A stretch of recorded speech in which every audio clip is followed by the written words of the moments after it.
जय महाराष्ट्र मित्रांनो, मुंबईमधून मोठी बातमी. महापालिका निवडणुकीच्या पार्श्वभूमीवरती राज्याच्या राजकारणामध्ये सगळ्यात मोठा निर्णय तर उद्धव ठाकरे आणि भारतीय जनता पार्टी यांच्या विरोधातली ही सगळ्यात मोठी, आयुष्यभराची सगळ्यात मोठी लढाई.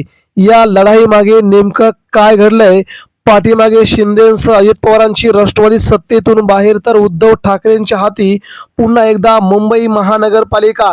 राज ठाकरे आणि उद्धव ठाकरेंची युती कशी पडते, शिंदेंना प्रचंड महागात, यासह घेतलेला सगळा मोठा आढावा मित्रांनो पुढच्या 2 मिनिटात जाणून घेऊया.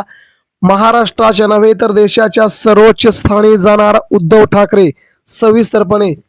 मित्रांनो, महाराष्ट्रामध्ये उद्धव ठाकरे यांच्या दृष्टीनं ही तर आयुष्याची परीक्षाच आहे, हे लक्षात घ्यावं लागेल.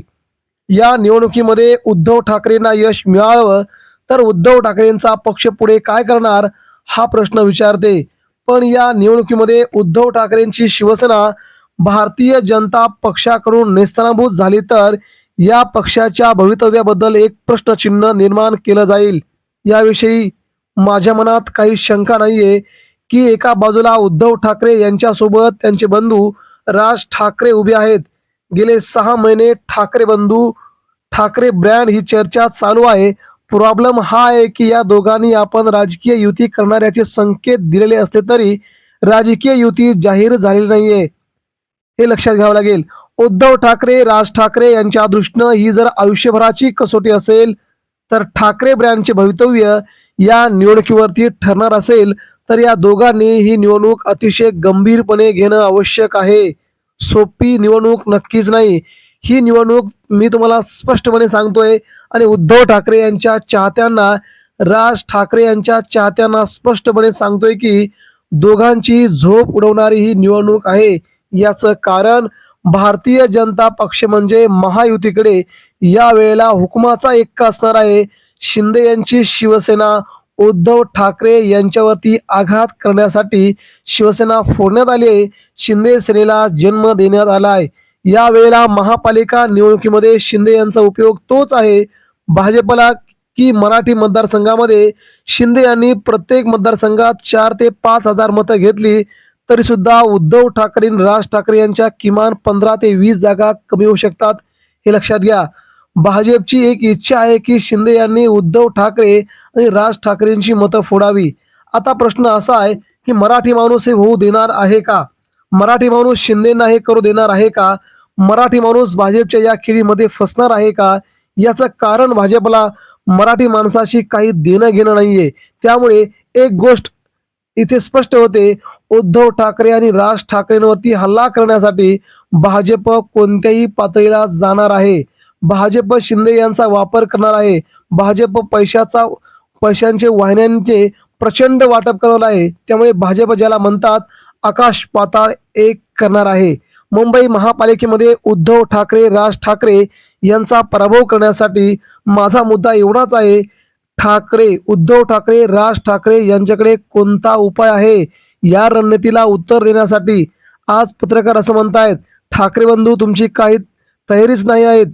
मला असं वाटत नाही त्यांची किमान तयारी जर झाली असणार, कोणत्या जागा वाटप करायचे ठरलेले असणार, महत्वाचं म्हणजे उमेदवार ठरले असणार. तेव्हा पत्रकार हे भाजप धार्जिणे असल्यामुळे सतत भाजपची भीती बाळगून असतात किंवा भाजपचं कसं निवडणूक यंत्र आहे हे सांगत असतात. तशी काही अवस्था नाहीये. ठाकरे बंधू ही मराठी भागामध्ये पोहोचलेले आहेत, गल्ली बोळात पोहोचलेले आहेत, घराघरात पोहोचलेले आहेत. फक्त आता शेवटचा टप्पा आहे. आता फक्त महिना उरलेला आहे. बघा, 15 जानेवारीला मतदान होणार आहे. या एका महिन्यात तुम्ही शेवटचा घाव कसा घालता यावर सगळ्या गोष्टी अवलंबून राहतील. मग मुंबई महापालिका मराठी माणसाची ठेवणं शक्य आहे असं मला आजही वाटतंय. शिंदे किती इथे आले, गोंधळ घालायचा प्रयत्न केला, मग तो फोडायचा प्रयत्न केला तरी मराठी माणसाची अस्मिता ते फोडू शकतील अशी शक्यता मुंबईत लक्षात घेता येणार नाही. दुसऱ्या बाजूला महाविकास आघाडी आता काही उरलेली नाहीये. काँग्रेस स्पष्टपणे ठरवलेला आहे ठाकरे म्हणून बरोबर जायचं नाही तर उत्तर भारतीय मतांवरती हाही काँग्रेसचा फोकस करावा लागणार आहे. याचं कारण 100% उत्तर भारतीय मतं भाजपकडे जातील असं मला वाटत नाही. किमान 21% 25% उत्तर भारतीय मतंही भाजप विरोधी आहेत आणि ही मतं काँग्रेसकडे येऊ शकतात, हे लक्षात घ्या. पण मुंबई महापालिकेत नंतर सगळ्यात महत्त्वाचा विभाग जर कोणता असेल तर तो MMRDA रिजन म्हणजे ठाणे, कल्याण, डोंबिवली, उल्हासनगर, पालघरचा भाग. सगळा जो भाग आहे तो मराठी रिजन आहे. इथल्या महानगरपालिका खूप महत्त्वाच्या आहेत आणि तिथे लढाई ठाकरे बंधू विरोधात भाजपची नसून तिथे लढाई भाजप विरोधात शिवसेना आहे. ठाणे हा एकनाथ शिंदेचा बालेकिल्ला आहे. त्या बालेकिल्ल्याला सुरुंग लावण्याचा प्रयत्न भाजप करणार का, याविषयी माझ्या मनात काही शंका नाही. नगरपालिका निवडणुकीमध्ये एकनाथ शिंदे यांचे अनेक नेते पळवण्याचा प्रयत्न भाजपने उघडपणे केला आहे. त्याविरोधात तक्रार करायला शिंदे थेट अमित शहाकडे गेले. आता भाजपचे प्रदेशाध्यक्ष रवींद्र चव्हाण यांना अमित शहा यांनी बोलून घेतलं आणि जाहीर करण्यात आलं की आता महापालिकेला महायुती होणार.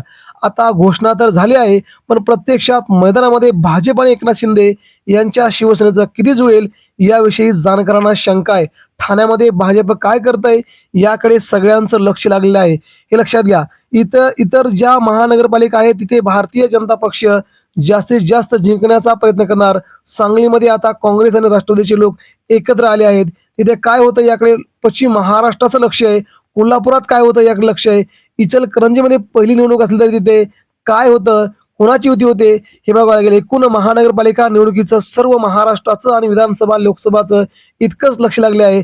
माझा मुद्दा इतकाच महत्वाचा की कोणते मुद्दे मांडणार ठाकरे बंधू. मित्रांनो, अत्यंत दुर्दैवाने, अत्यंत दुःखाने, अत्यंत व्यथित मनाने मी तुम्हाला सांगू इच्छितो की या निवडणुकीतला प्रचार हा अगदी वाईट पद्धतीने होईल याविषयी माझ्या मनाची खात्री झाली आहे. नुसती सत्ता मिळवायची, सत्तेत वाटा मिळवून काही जनतेच्या तिजोरीत पैसा मिळवायचा आणि त्या पैशाच्या जोरावरती आपलं राजकारण करायचं, हा सगळा प्रकार चाललेला आहे. त्यामुळे शहर विकासाचे मुद्दे मांडले जाणार नाहीत. शहरांची जी अधोगती चालली ती बघितली जाणार नाही. अशा प्रकारचा महाराष्ट्राच्या राजकारणाचा विद्रूप चेहरा आपल्याला दिसणार आहे. मी तर हा विद्रूप चेहरा पाहायला तयार राहा आणि मतदार म्हणून विचार करा. आपण काय करू शकतो?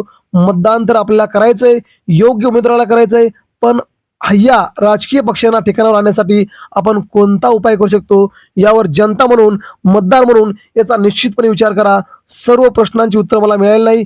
कदाचित तुमच्याकडे काही उत्तरं असतील तर ती जरूर कळवा. मात्र या निवडणुकीमध्ये भाजपला शिंदेगडाला धडा शिकवण्याची वेळ आलेली आहे. मी देखील त्यांच्या विरोधातच राहणार आहे. मित्रांनो, आपण काय कराल नक्कीच प्रतिक्रिया द्या. निखिल वागळे, ज्येष्ठ पत्रकार निखिल वागळे यांनी हे लिहिलेलं सगळ्यात मोठा व्हिडिओ आता प्रचंड होतो व्हायरल. मित्रांनो, याबद्दल आपल्या मनात काय प्रतिक्रिया आहेत?